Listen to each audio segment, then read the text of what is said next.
One Question is brought to you by Turnkey Search, a top industry search firm since 1996.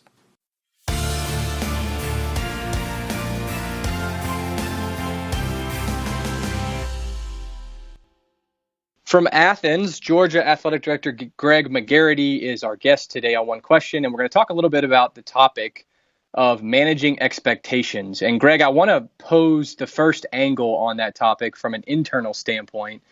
And clearly, at a place like Georgia, the expectation for every single one of your programs, generally speaking, at large or at scale, is to compete nationally, be in the top tier nationally of their given program. But as we know, not every program sits at the same place at the same time, given roster makeup, coaching changes or transitions, what the specific sport is developing nationally, how it's developing nationally. But as you think about managing expectations alongside your head coaches and alongside your staff, how do you approach that on an annual basis in conversation with them?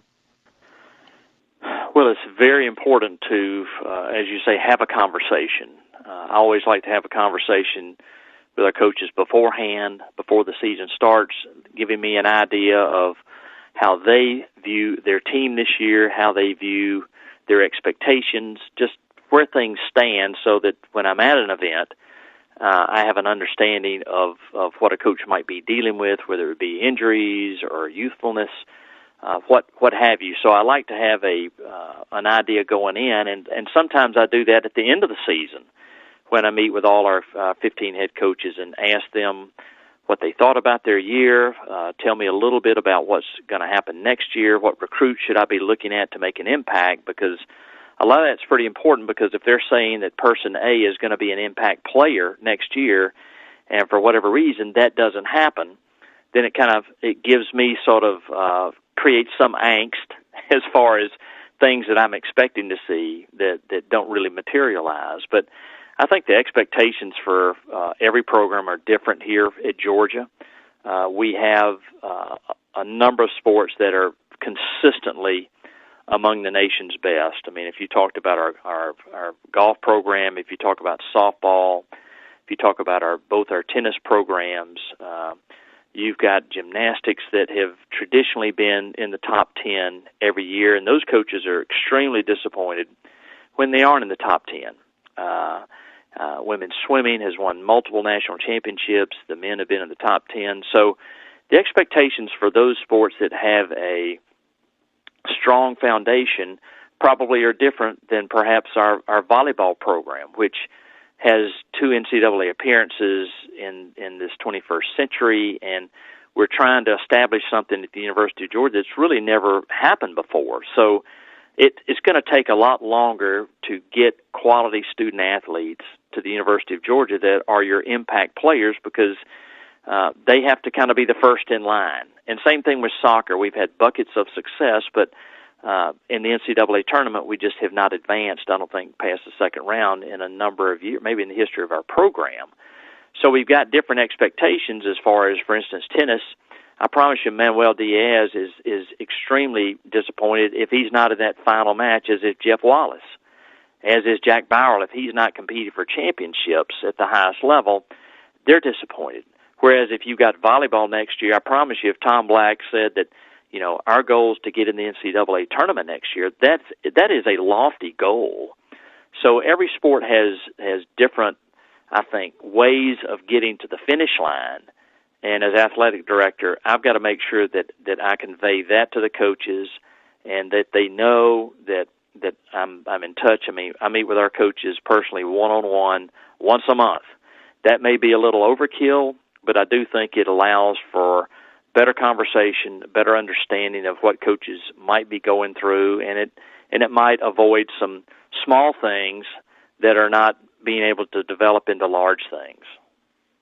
Do those one-on-ones include the sport administrator or the sport facilitator, or it's just you and the head coach one-on-one? No, it's just me, because the sports facilitator has, if not weekly, perhaps daily, depending on what the dynamics may be within that program. But I just feel like being able to sit in their office. In other words, I go to their office.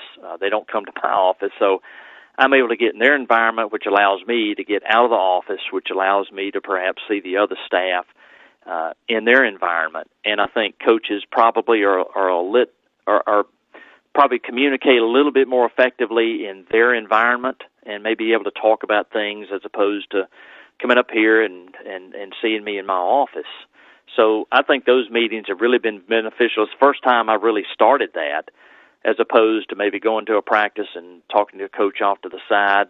They probably are not focused on things, and it also allows them to maybe gather a few ideas or things they would like to talk about at the appropriate time that they may think about periodically, and they can cover that all at one time. And sometimes the meetings are 30 minutes, sometimes they're 2 minutes.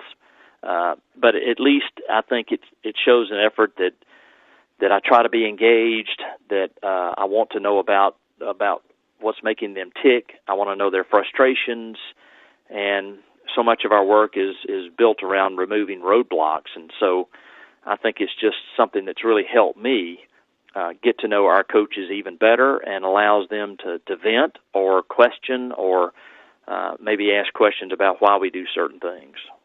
That's interesting. Doing it on their turf makes a lot of sense. Let's take one program as an example, and let's just do volleyball.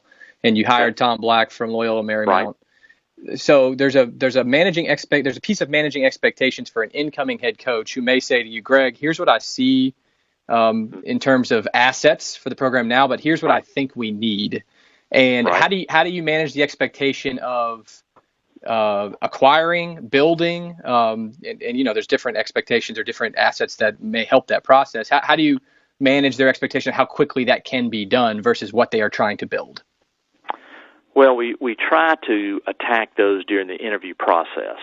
And if a coach has done their homework on us as much as we've done our homework on them, they will bring forward a number of things that they may see, or I'm sure they're talking to their peers in their profession about their perceptions of Georgia. So we try to get those ahead of time, because the worst thing we could do is hire a coach and all of a sudden now the most important to me is a new building or something that probably is not in the card. So you try to deal with those things that make a difference in your program. In other words, when Tom came to visit the University of Georgia for the first time, he saw our practice facility. I mean, 3 regulation courts. It's his area to use at his discretion.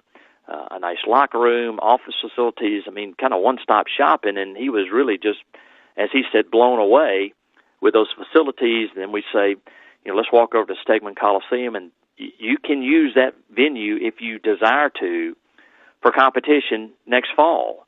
And, we gave our previous coaches a choice to play either in the Ramsey Center, which is maybe more of a high school gym setting with 2,000 seats and temporary seats, or with not a lot of bells and whistles, as I would say, as far as restroom amenities. I mean, there are restrooms and concession stands, but not to the level of Stegman Coliseum, which is experiencing multi-million-dollar renovations that will start up this summer. But I think if you can attack those in the beginning, because if those things don't match up, it may be a bad marriage. So you want to be sure that you are honest about expectations and you're able to meet things during the interview process on the big things that are important. Now, obviously, when coaches get here, they see certain things that they may need. It may be technology-driven things, certain things that we can certainly handle very easily here at Georgia. So it's not a situation where you have a coach coming in and saying, I need these items or these things that are necessary to either teaching enhancements or equipment that may be just loose equipment. But I think you deal with those big things, because if you're not on the same page, as I mentioned earlier, you're gonna have frustration from day one. So you try to avoid that during the interview process, so that people understand your vision of the program, where you see it going, and talk through those things at that time.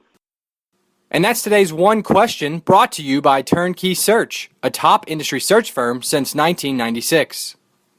One Question is designed to give D1 Ticker subscribers valuable insights on how executive leaders in college athletics think about key issues on their respective campuses, in their departments, or within their leagues and conferences. One Question is brought to you by Turnkey Search, a top industry search firm since 1996.